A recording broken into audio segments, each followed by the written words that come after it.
तो अब हम वेरिएबल्स के बारे में पढ़ने वाले हैं। तो वेरिएबल्स क्या होते हैं? Variable is a container to store data और वैल्यू।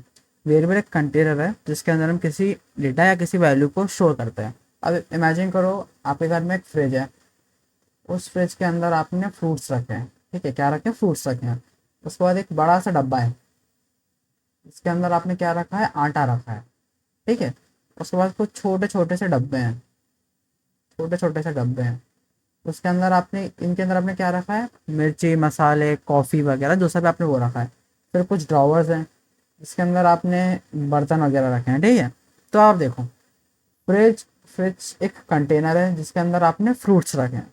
फिर एक ये डब्बा है 50 किलो का जिसके अंदर आपने आटा रखा है।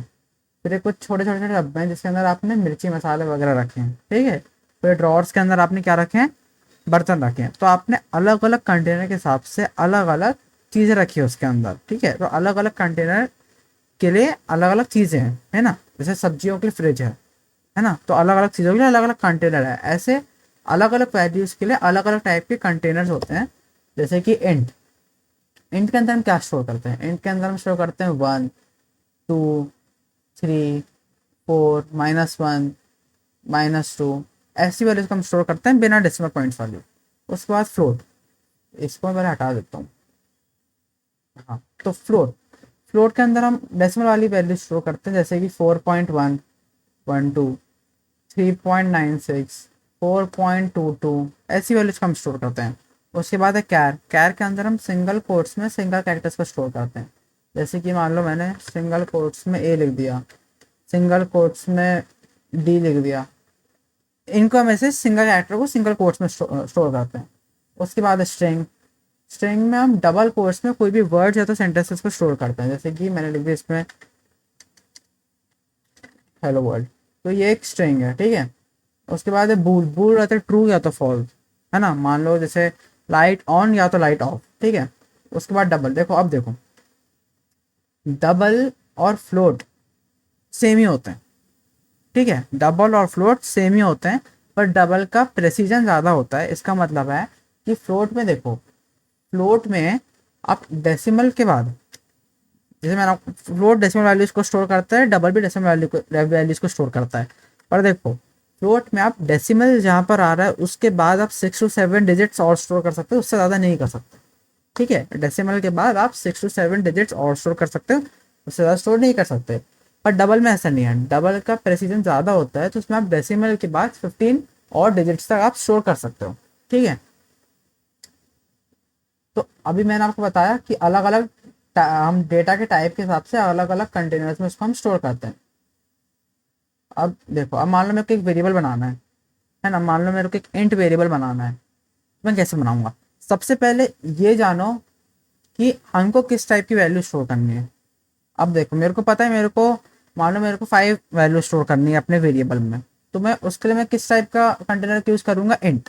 तो देखो, सबसे पहले हम टाइप का नाम लिखेंगे इंट, फिर हम एक वेरिएबल का एक नाम देंगे। नाम क्या है? मान लो मैंने लिख दिया मैंगो। उसके बाद उसकी वैल्यू दे देंगे 5, और मैंने यहाँ पर सेमीकोलन लगा दूंगा। तो ये एक वेरिएबल बन गया, ये एक वेरिएबल बन गया। ठीक है। अब देखो, मैं चाहूँ तो इसको बिना वैल्यू दिए भी इसको डिक्लेयर कर सकता हूँ। इसको अगर मैं ये वैल्यू हटा के इंट मैंगो और सेमीकोलन लगा दूँ तो एक वेरिएबल डिक्लेयर हो गया। मेरे को इसकी वैल्यू देनी, तो मैं mango is equals to 5 semicolon लगा के इसकी वैल्यू दे सकता हूँ। समझ रहे हो? अब मैंने आपको बता दिया कि अगर मैं चाहूँ तो उसकी वैल्यू साथ में दे सकता हूँ या तो बाद में दे सकता हूँ। अब एक दूसरा वेरिएबल बनाते हैं। मान लो मैं देखें यहाँ पर float pi is equal to 3.14। ठीक है, ये देखो, float pi is equal to 3.14। तो पहले हम टाइप का नाम लिखते हैं, फिर एक वेरिएबल का नाम, फिर उसकी वैल्यू को देते हैं। ठीक है, कुछ इस तरीके से हम वेरिएबल को डिक्लेयर करते हैं, इस तरीके से हम वेरिएबल को बनाते हैं। अब देखो, मैंने अभी आपको बताया कि टाइप के हिसाब से मैं वेरिएबल बनाऊंगा, मेरे को किस टाइप का वैल्यू स्टोर करना है, मैं उसके हिसाब से अपना कंटेनर को चूज करूंगा, उस टाइप से मैं वैल्यू वेरिएबल का टाइप चूज करूंगा। अब टाइप जानना क्यों जरूरी है? अब देखो, 50 की मैंने आपको भी कंटेनर्स वगैरह के एग्जांपल दिए थे, फ्रिज, डब्बे, आटे का डब्बा, इन सब का एग्जांपल दिया था। मैं आपको उसी से बताता हूँ। 50 किलो का आटे का डब्बा है। ठीक है। अब उस 50 किलो के डब्बे के अंदर 50 किलो आटा है। उस 50 किलो आटे को आप 100 ग्राम की जीरे के डब्बे में तो रख नहीं दोगे, नहीं रखोगे ना। तो अब देखो, जब हम टाइप चूज करते हैं, जब हमको सही टाइप पता होता है, उस हिसाब से हमारा ओएस हमको स्पेस प्रोवाइड करता है और उसको पता चलता है कि अच्छा इंट है तो इसके अंदर 1 2 3 4 -1 -2 इन टाइप की वैल्यूज ही स्टोर होंगी। ठीक है, दो चीज़ें हैं, पहला हमको टाइप के हिसाब से हमको स्पेस प्रोवाइड करता है हमारा, उस हिसाब से हमको अलग अलग टाइप के हिसाब से अलग अलग स्पेस मिलती है। दूसरा, उसको पता चल जाता है, उसको समझ में आता है कि मेरे को कैसे डेटा को हैंडल करना है, किस टाइप का डेटा इसमें आने वाला है, उसको पता चल जाता है। ठीक है, अब मान लो मैंने एक ये वेरिएबल, मैं इसको हटा देता हूँ मैं, है ना, इसको हटा के मैं इसको एक ही बार मैं ले देता हूँ इज इक्वल टू 5। अब मान लो मैंने यहाँ पर int mango is equal to 5 कर दिया। अब मैं बाद में चाहूँ तो अभी मैं इसको अगर प्रिंट करना चाहूँगा तो मेरा क्या वैल्यू आएगा, 5 ही आएगा। अब अगर मैं लिख दूँ मैंगो इज इक्वल टू 10 और सेमीकोलन लगा दूँ, तो इसकी वैल्यू जो 5 है वो चेंज होके 10 हो जाएगी। ठीक है, इसकी वैल्यू 5 से चेंज होके 10 हो जाएगी। ठीक है, पर मैं सेम टू सेम, अब मान लो मैं अगर वापस लिखना चाहूँ int mango is equal to 10, ठीक है, तो फिर एरर आ जाएगा, क्योंकि ये ऐसा इस नाम का हमने वेरिएबल पहले से डिक्लेयर करके रखा है। ठीक है, तो मैं चाहूँ तो इसका वैल्यू को चेंज कर सकता हूँ। कैसे? मैंगो इज इक्वल टू 10 लिखूंगा तो सिर्फ वैल्यू 5 से 10 को चेंज हो जाएगी। आई होप आपको समझ में आ रहा होगा। अगर आपको कुछ भी डाउट है आप मुझसे कमेंट करके बिल्कुल पूछो, मैं आपको पूरा समझाने की कोशिश करूंगा। उसके बाद कुछ रूल्स होते हैं जब हम वेरिएबल बना रहे होते हैं, तब हमको ध्यान में रखना होता है। अब देखो, rules for naming a variable. सबसे पहले valid characters. Variable names can include both upper case and lower case digits and underscore, they can not start with a digit. अब देखो, मैं वेरिएबल का नाम upper case, lower case, digits, underscore आगे कैसे भी बना सकता हूँ, पर वो डिजिट से स्टार्ट नहीं हो सकता। मान लो मैंने 1 ABC करा, मैंने एक वेरिएबल का नाम बनाया 1 ABC, तो अगर मैं ये इस 1 ABC नाम से वेरिएबल बनाने की कोशिश करूंगा तो मेरे को एरर मिल जाएगा। ठीक है, डिजिट से हमारे वेरिएबल स्टार्ट नहीं हो सकता। अगर मैं चाहूँ मैं ABC 1 कर सकता हूँ, तो मैं 1 ABC नहीं कर सकता। पहले पहले डिजिट नहीं आना चाहिए, पहले या तो कोई लेटर या तो अंडरस्कोर वगैरह आना चाहिए। ठीक है, उसके बाद keywords. Variable names cannot be the same as C++ keywords. Keywords are reserved words that have special meaning in the language. For instance, you cannot name a variable int or for because they are keywords. कुछ C++ के reserve keywords होते हैं, जैसे कि int, for, double, इन सब का use आप नहीं कर सकते वेरिएबल बनाने के लिए। C++ हमको उनका यूज़ वेरिएबल बनाने के लिए परमिशन नहीं देता है, हम उनका यूज़ नहीं कर सकते। Case sensitive. C++ is the case sensitive. This means that upper case and lower case letters are distinct. देखो, मान लो मैंने एक वेरिएबल बनाया, इसको मैं थोड़ा साइड कर लेता हूँ। अब देखो, मैंने एक वेरिएबल बनाया पूरा लोअर केस में, चाय वाला, चाय वाला। उस पर मैंने एक और बनाया चाय वाला अपर केस में। तो देखो, C++ इनको दो अलग अलग वेरिएबल कंसिडर करेगा। क्यों? C++ केस सेंसिटिव लैंग्वेज है। इसका मतलब है कि अगर हम लोअर केस और अपर केस में एक ही नाम से दो अलग अलग वेरिएबल बनाए तो वो उसको दो अलग अलग वेरिएबल मानेगा। ठीक है, तो ये चीज़ आपको ध्यान में रखनी है। उसके बाद है naming convention. Popular convention include camel case and snake case. C++ हमको दो टाइप के नेमिंग कन्वेंशन सजेस्ट करता है। हम चाहें तो अपर केस और लोअर केस को भी यूज़ कर सकते हैं, पर ज़्यादातर यूज़ होता है कैमल केस और स्नेक केस। कैमल केस क्या होता है? मान लो हमारे वेरिएबल के नाम में दो वर्ड्स हैं, दो अलग अलग वर्ड्स हैं। मान लो चाय वाला हमारा एक वेरिएबल का नाम हम लिखने वाले हैं, तो दो अलग अलग वर्ड्स हैं। तो सबसे पहले जो हमारा पहला वर्ड का जो पहला अल्फ़ाबेट रहेगा वो लोअर केस में रहेगा, और जो दूसरे वर्ड का पहला अल्फ़ाबेट रहेगा वो अपर केस में रहेगा। देखो, जैसे चाय, ये अपना एक वर्ड होगा, और दूसरे वर्ड का जो पहला अल्फ़ाबेट होगा वो कैपिटल होगा वाला। तो इसको कहते हैं हम कैमल केस। ठीक है, जिसमें पहले वर्ड का पहला अल्फ़ाबेट स्मॉल होगा और बाकी जो भी जितने भी वर्ड्स होंगे उनके पहले अल्फ़ाबेट अपर केस में होंगे। उसके बाद रहता है स्नेक केस। अगर हमारे वेरिएबल के नाम में दो अलग अलग वर्ड्स हैं, तो पहला वर्ड, उसके बाद अंडरस्कोर, उसके बाद वाला, इसको हम कहते हैं स्नेक केस। तो C++ हमको इन दो कन्वेंशंस को यूज़ करने को सजेस्ट करता है, ज़्यादातर भी यही यूज़ होते हैं। ठीक है, स्पेसेस। वेरिएबल बनाते वक्त हमको ध्यान रखना है कि बीच में स्पेस नहीं रहे, है ना। C++ हमको स्पेस डालने की, वेरिएबल के नाम में स्पेस डालने की परमिशन नहीं देता है। ठीक है, उसके बाद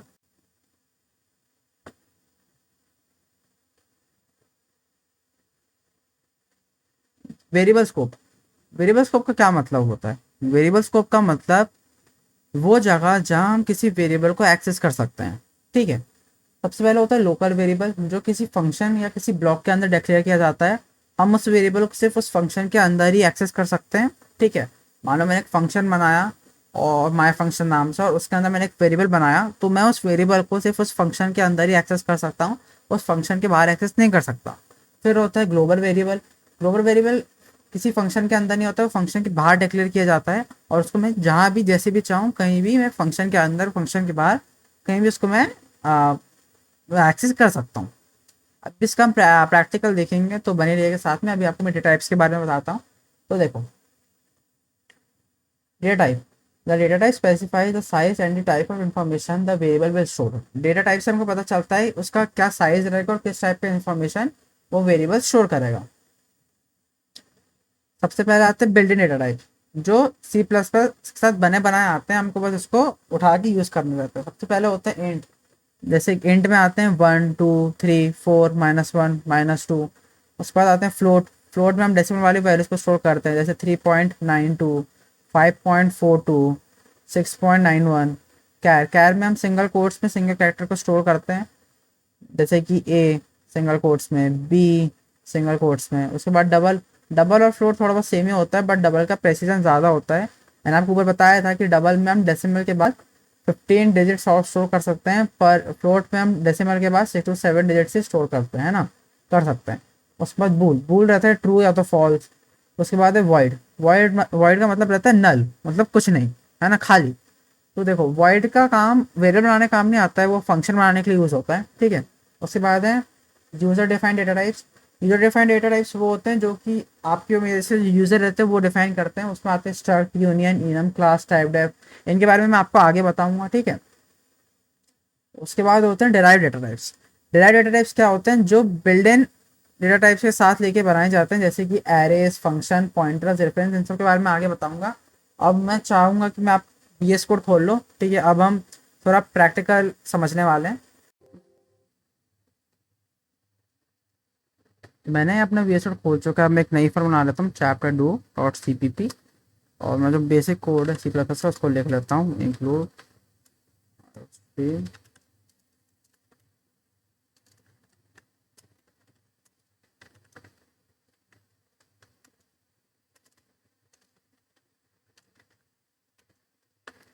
ठीक है, अब मैं एक सबसे पहले एक वेरिएबल बनाता हूँ, int age is equal to 15। उसके बाद मैं आपका सी आउट एज और सेमी कोलन लगाऊंगा।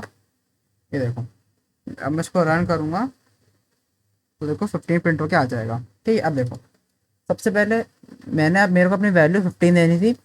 मैंने 15 अपने किस में आएगा, इंट में आएगा, इंटीजर में आएगा। इंटीजर में कैसे वैल्यूज आते हैं, 1 2 3 -1 -2, इन सब टाइप के जो वैल्यूज आते हैं वो इंटीजर में आती है, ठीक है। इन सब टाइप की जो वैल्यूज इंटीजर में आती है।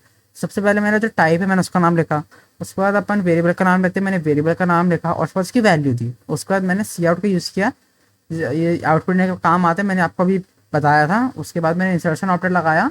उसके बाद मैंने जो अपना वेरिएबल का नाम था उसको लिखा, ठीक है। अब इसको अपन थोड़ा सेंटेंस बना के लिखते हैं। तो यहाँ पर मैंने दे दिया Raju's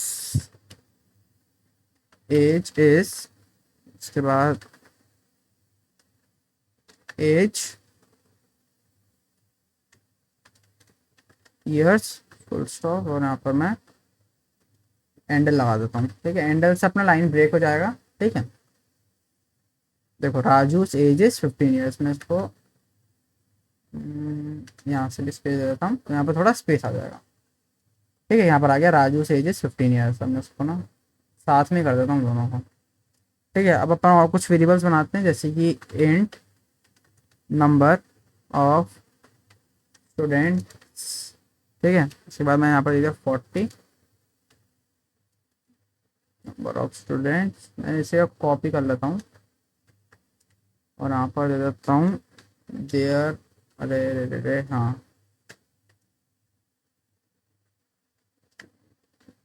there are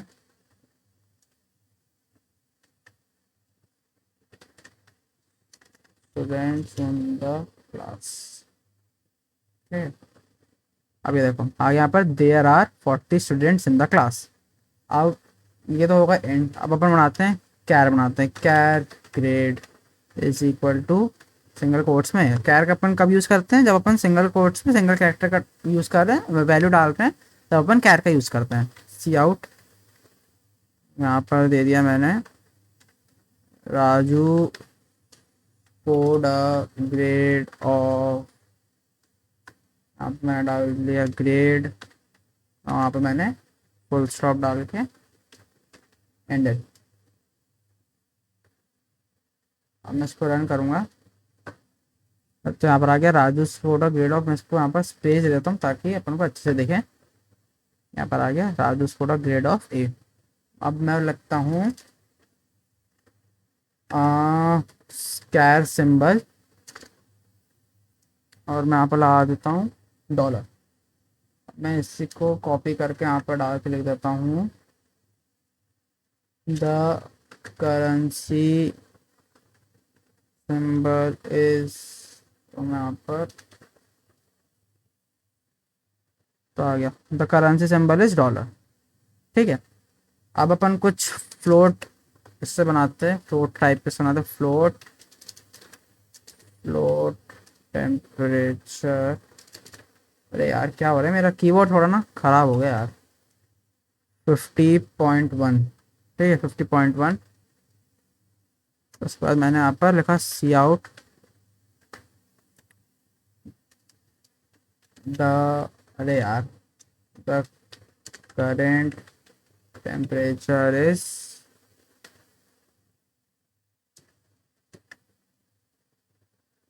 50 degree Celsius. ठीक है, उसके बाद मैंने एंडल लगा दिया यहाँ पर। यहाँ पर आ गया the current temperature is 50.1 degree Celsius. यहाँ पर स्पेस लगा देता हूँ थोड़ा।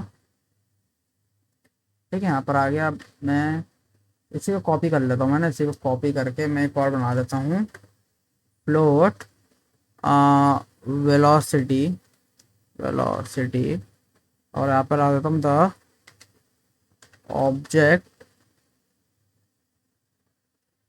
Is moving at a velocity of, यहाँ पर मैं इसको वेलोसिटी लगा देता हूँ, इसको हटा के दे देता हूँ मीटर्स पर सेकेंड। 50.1 आ गया, इसको मैं चेंज कर देता हूँ, मैं रखता हूँ 5.5 और मैं यहाँ पर इसको बस पे दे देता हूँ।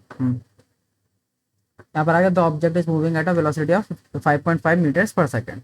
अब अपन लिखते हैं और अब बूल डेटा टाइप से अपन एक वेरिएबल बनाते हैं, तो लिखते हैं बूल इज पास। बूल का क्या रहता है, ट्रू या तो फॉल्स। ठीक है, जैसे मान लो लाइट ऑन या तो लाइट ऑफ, तो अपन यहाँ पर आते हैं बूल इज पास ट्रू सेमीकोलन, उसके बाद सी आउट, यहाँ पर रखते हैं dead Raju pass the exam question mark, उसके बाद यहाँ पे एंडर लगा देता था।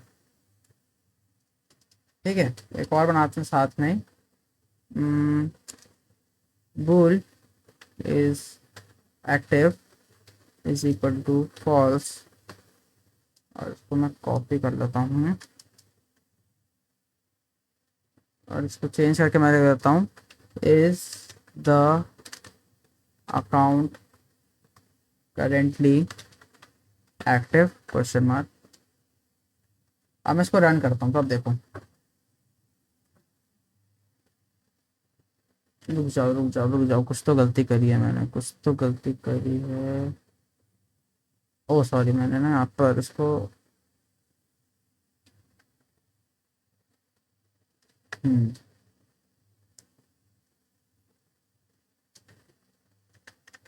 अब देखो इसको ना मैं थोड़ा स्पेस दे देता हूँ ताकि ना आप लोग को दिख पाए अच्छे से। अब देखो यहाँ पर आ रहा है 1 और 0। ठीक है, अब देखो प्रोग्रामिंग में अभी हो सकता है आप लोग को नहीं पता, अगर आप प्रोग्रामिंग में न्यू हो तो आपको शायद नहीं पता हो। देखो 1 का मतलब होता है ट्रू, प्रोग्रामिंग में 1 का मतलब होता है ट्रू और 0 का मतलब होता है फॉल्स, तो इसलिए यहाँ पर 1 और 0 आ रहा है।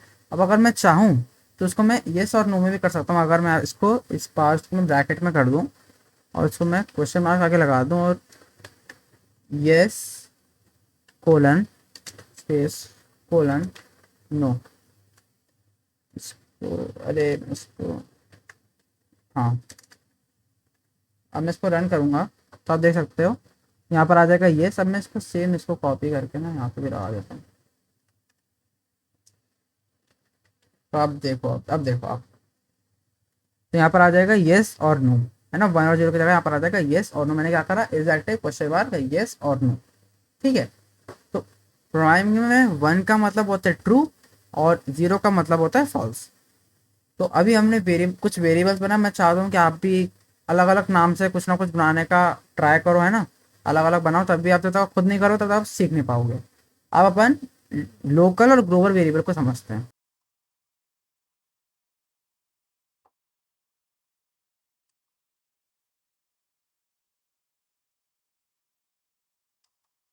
तो अब मैं आपको लोकल और ग्लोबल वेरिएबल के बारे में समझाने वाला हूँ। तो सबसे पहले कि मैं नई फाइल बना देता हूँ, लोकल ग्लोबल वेरिएबल और CPP, और मैं आपका अपना जो बेसिक कोड है C++ का उसको लिख देता हूँ।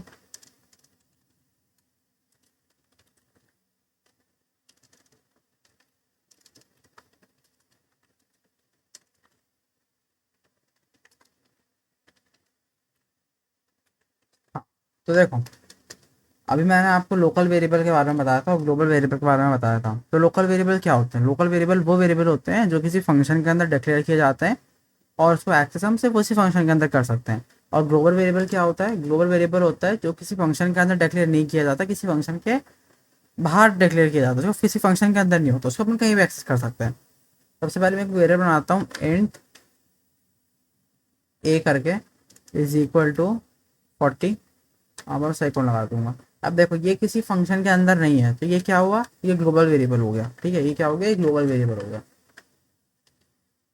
और अब अगर मैं इस वेरिएबल को यहाँ पर सी आउट इंसर्शन ऑपरेटर ए सेमीकोलन, अब मैं इसको रन करूंगा तो आप देख सकते हो इसकी वैल्यू प्रिंट होके आ जाएगी।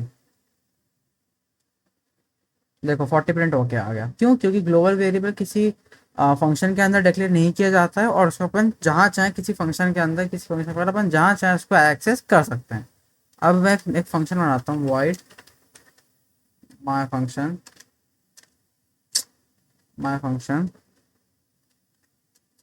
और इसके अंदर मैं एक वेरिएबल बनाता हूँ, int b is equal to 60 और सेमीकोलन। अब अगर मैं इसकी वैल्यू लूँ सी आउट बी सेमीकोलन और इसको रन करूँ तो एक सेकेंड, हाँ एक सेकेंड, हाँ अब देख सकते हो 60 और 40 प्रिंट होके आ गया, ठीक है। ठीक है, ये देखो, ये अब मैंने एक फंक्शन बनाया, वॉइड माई फंक्शन नाम से एक फंक्शन बनाया मैंने, फिर उसको यहाँ पे मैंने कॉल करा, ठीक है, उसको मैंने मेन फंक्शन में कॉल करा ताकि वो अपनी वैल्यू प्रिंट कर सके। उसके बाद इसके वो फंक्शन के अंदर मैंने एक वेरिएबल बनाया इंट बी करके, ये फंक्शन के अंदर है, तो ये क्या हुआ, ये लोकल वेरिएबल हुआ, ये हुआ लोकल वेरिएबल। और ये इस फंक्शन के अंदर ही है, ये इसका आउटपुट दे सकता है, अपन इसको इस फंक्शन के अंदर ही इस लोकल वेरिएबल का एक्सेस कर सकते हैं। आप देखो, अब मैं अगर इसको कॉपी करके यहाँ लगा दूँ और इसको मैं अगर कमेंट आउट कर देता हूँ, ठीक है, और अब मैं इसको रन करता हूँ तो आप देखो एरर आ जाएगा, b was not declared in the scope, ठीक है, एरर आ जाएगा, क्यों? क्योंकि ये लोकल वेरिएबल है, ये सिर्फ अपने फंक्शन के अंदर ही इसका हम एक्सेस कर सकते हैं, किसी दूसरे फंक्शन में, फंक्शन के बाहर हम इसको एक्सेस नहीं कर सकते, ठीक है। अब ग्लोबल वेरिएबल को हम एक्सेस कर पा रहे थे, ठीक है, अभी मैंने आपको दिखाया था हम ग्लोबल वेरिएबल को एक्सेस कर पा रहे थे। अब देखो, अब अगर मैं यहाँ पर इसको डुप्लीकेट करके यहाँ पे लिख दूँ value of local variable b, और यहाँ पर मैं इंसर्शन ऑपरेटर लगा के बी और यहाँ पर एंड लगा देते हैं लाइन ब्रेक करने के लिए। मैं इसको सेम इसी को डुप्लीकेट कर देता हूँ और यहाँ पर मैं बी की जगह ए कर देता हूँ और लोकल की जगह क्या कर दूंगा मैं, ग्लोबल, ठीक है। अब देखो, अब मैं इसको रन करूँगा, इसकी वैल्यू प्रिंट होकर आ जाएगी, value of local variable b 60 और यहाँ पर आ गया value of global variable a 40। अब मैं इसको यहाँ से हटा देता हूँ, ठीक है। तो अभी तक आपको समझ में आ गया होगा कि लोकल ग्लोबल वेरिएबल हम कहीं भी एक्सेस कर सकते हैं और लोकल वेरिएबल हम सिर्फ उस फंक्शन के अंदर ही एक्सेस कर सकते हैं। अब देखो, अब आपके मन में आ रहा होगा कि चलो ये तो अलग अलग जगह लोकल वेरिएबल एक फंक्शन के अंदर डिक्लेयर किया जाता है और ग्लोबल वेरिएबल किसी फंक्शन के अंदर डिक्लेयर नहीं किया जाता है, तो क्या इनके नाम सेम हो सकते हैं? हाँ, इनके नाम सेम हो सकते हैं अगर मैं दोनों का नाम ए कर दूँ। और मैं किसको हटा देता हूँ, दोनों का नाम मैंने ए कर दिया, ठीक है। मैंने दोनों का नाम, दोनों वेरिएबल का नाम, लोकल वेरिएबल और ग्लोबल वेरिएबल का नाम ए कर दिया। अब मैं इसको रन करूँगा, एक सेकेंड मैं इसको, हाँ तो देखो यहाँ पे आ गया the value of local variable is a 62। जब मैं इसको ना, इसको the value of A is, अभी तक तो यहाँ पर आ गया वैल्यू ऑफ ए 60, ठीक है। तो इससे कौन सा लिया, इसने अभी लोकल वेरिएबल लिया जब हमने दोनों का नाम सेम कर दिया, ठीक है, दोनों वेरिएबल का नाम हमने सेम कर दिया और जब हमने इसको प्रिंट करा तो इसने लोकल वेरिएबल का जो वैल्यू है उसको उसको शो करा। अब मैं चाहता हूँ कि ये ग्लोबल वेरिएबल का जो वैल्यू इसको शो करे, तो मैं क्या करूँगा, मैं लगाऊंगा स्कोप रेजोल्यूशन ऑपरेटर, ठीक है। स्कोप रेजोल्यूशन ऑपरेटर लगाऊंगा, इसके लिए मैं यहाँ पर जो अपना वेरिएबल का नाम है तो मैं उससे पहले मैं 2 कोलन लगा दूंगा। और अब अगर मैं इसको रन करूंगा तो आप देखो the value of A is 40, जो कि अपना ग्लोबल वेरिएबल की वैल्यू है, ये प्रिंट होकर आ जाएगी, ठीक है। तो स्कोप रेजोल्यूशन अपन तब लगाते हैं जब हम एक फंक्शन में, जब हमारा लोकल और ग्लोबल वेरिएबल का दोनों का नाम सेम होता है और हमको ग्लोबल वेरिएबल को प्रिंट करना है, तब हम स्कोप रेजोल्यूशन ऑपरेटर का यूज़ करते हैं, ठीक है। तो ये आपको समझ में आया होगा। अगर आपको कुछ भी डाउट है तो आप मुझे कमेंट करके बिल्कुल पूछें, मैं आपको पूरी अच्छे से समझाने की पूरी कोशिश करूँगा। तो मिलते हैं अगले वीडियो में, तब तक ले bye bye, thank you for watching.